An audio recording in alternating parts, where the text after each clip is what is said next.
guys, Crypto Ether here, back at it again with another Ethereum video. Now, as always, I never give financial advice. Always do your own research. We live in a super volatile crypto market, so never invest more than you're willing to lose. That being said, guys, huge Ethereum video for you guys today. We have a ton to talk about, a ton of news, but before we do, make sure you smash that like button, hit that notification bell, and also leave those comments down below and let me know how you feel about Ethereum, overall market sentiment, and any other feedback that you'd like to leave here on the channel, as I do respond to all comments. That being said, let's jump right into this news. Ethereum crashed by 94% in 2018.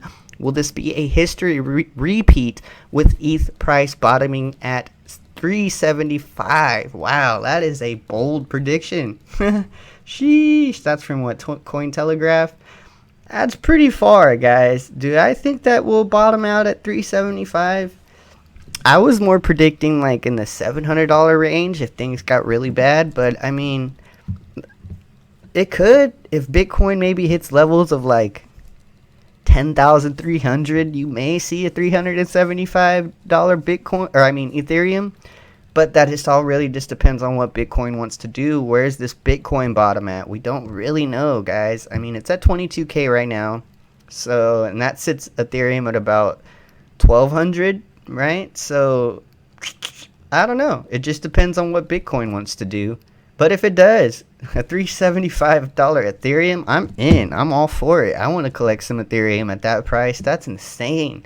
Imagine what the NFT market's going to look like if Ethereum hits 375. That's going to be crazy. You'll be able to snag up some of these blue chips for cheap. So, I mean, I'm all for it, guys. Like, I want to buy the dips, and these are levels that seems like it would be awesome, honestly. But this is the thing, I'm not over leveraged, right? There's a lot of people that are over leveraged right now, and they're losing a ton of money, and they can't even fathom having to buy more crypto. Like, the fear is insane right now, and you know, that's I get it. I totally get it. But again, this is why I always tell you guys, don't over leverage yourself. If you're making cryptocurrency like your overall your portfolio, like that's the only thing you're invested into, and it's like the majority of your money, then you have to be ready for stuff like this, for markets like this, guys, because cryptocurrency is extremely volatile. It can go up and down super fast. So I always like to say, cryptocurrency, just make it a portion of what you have, right? Just a very small portion, so that way in times like these, you have reserves to buy these dips, right? I guess that's the easiest way to explain it. Have that reserve always super full, ready to buy cryptocurrency dips, right? That way you don't over leverage yourself. You're not forced to sell for a loss. You know, that's something you never want to do. I'm a big fan of dollar cost averaging, and times like these are presents, because you can get your dollar cost average down so much lower and for so much less money than you would normally have to, right?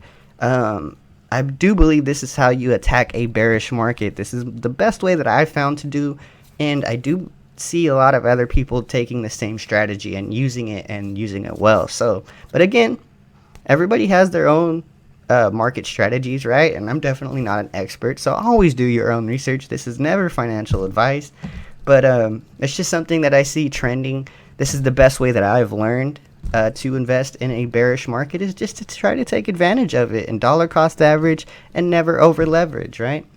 But that being said, let's jump into this Ethereum news. That was just my 2 cents on Ethereum hitting 375, right? If that happens, just be ready to dollar cost average into it, because, you know, we will have green days again, guys. Like, it's a bullish market, then it's a bearish market, then it's a bullish market, and then a bearish market, and it will continue to do this throughout time, right? But I do believe that we'll just be steadily going up. We'll have higher highs and lower lows. So let's keep going here, though. How much ETH does Joe Lubin hold, right? So they're just wallet checking Joe Lubin, right? I'm sure he has a huge bag. Let's go. Bitcoin and Ethereum fees jump as holders rush to sell. That's crazy. See, that's another thing. People are paying crazy gas fees just to get out their money right now, guys. Like that. I don't understand. I don't think that Bitcoin has more downside than it has upside. So I don't know. It's just something I'm thinking about lately, as people are just running scared right now, guys. Right? Let's see here. BitMEX founder Arthur Hayes highlights danger of further decline in Bitcoin, Ethereum prices. Yeah, definitely. There's more downside, guys. There's a lot more downside to come, in my opinion. I don't think we've seen the Bitcoin bottom yet, right? I do believe that we may hit that 10,000 mark, and maybe even lower. Um, 2020 Bitcoin, I think, was around in the $4,000 or $5,000 range, if I'm correct, on those years. But it could go back down to that very easily. Those will be exciting times because you'll be able to buy up a whole Bitcoin at 4K, 5K. Imagine that. At knowing where it could go is the difference, right? This time, like before, nobody thought Bitcoin could go up that high. Now we know it can. So it's a different type of market we're going to be in if it goes down that low. It's going to be crazy. I'm just, just guessing like everybody else, guys.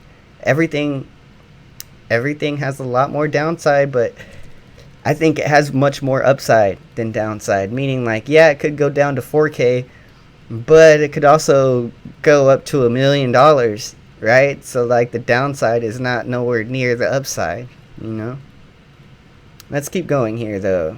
Ethereum, can the upcoming merge pull ETH back from the abyss? Ethereum, the largest altcoin, and even the holders have placed faith on the upcoming merge to aid the bleeding price. So, Ethereum is one of those things that is constantly evolving, constantly changing. Lot to come for Ethereum, right? 2.0, proof of stake. It's all coming, guys. Right? It's all freaking coming. So it's the timing, right? The timing. I really kind of wish that they wouldn't have done it so early in this bear market we're in. I'd rather see them do that on the way up, honestly, right? Because yeah, it will stop the decline of Ethereum, right? But I'd rather see it on the upside, because I do believe that Bitcoin is going to have an upside regardless of what Ethereum does. So I think it would just be a better place time on the way up. This is just going to stop it from bleeding so much, right? Versus help launch it to parabolic levels. But that's fine, though. Either way, still bullish for Ethereum. And we welcome all improvements to Ethereum, right? I mean, regardless of the time. So let's keep going here, though. PayPal's move to allow crypto transfers to external wallets, the first step away from the fiat world. CEO says the payment services giant will allow users to turn crypto into fiat for use at any one of 35 million merchant accounts. This is actually really huge. Pretty much everybody uses PayPal, guys, and the ability to be able to do these crypto transfers to external wallets is going to be huge. Mass adoption, guys. I keep saying it. This is what's going to push cryptocurrency to the next level. So despite market conditions, is not going to stop the process of mass adoption with cryptocurrency. There's just going to be more and more people stepping in and adapting it to using it. So again, it's just one of those things that makes you very bullish long term, right? JP Morgan readies $1 trillion crypto bazooka as Celsius crisis fuels huge Bitcoin and Ethereum price crash. Crypto Codex.